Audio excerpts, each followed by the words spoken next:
Breaking news from Bloomberg Tech's Ed Ludlow. He is reporting that Rivian is reworking its doors after employees and customers raised concerns over potential safety issues with the current design. In the R2, which is their next-gen vehicle going into production at some point in the first half of next year, there's been a rethink on the manual latch or release that a passenger in the front or rear seats would need to use in the event that the electric system loses power.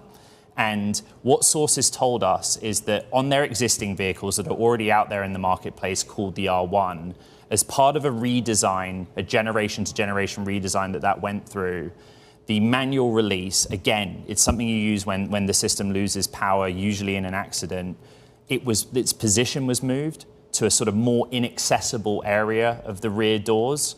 And what we discovered in the course of reporting, partly through anonymous complaints through NHTSA's database, is that people had a hard time with this, right? There was also an acknowledgement from Rivian staff internally that on that existing generation of vehicle, it's a potential safety risk. It's not intuitive in the event of an emergency to find this cable release that is somewhere inside the rear door covered.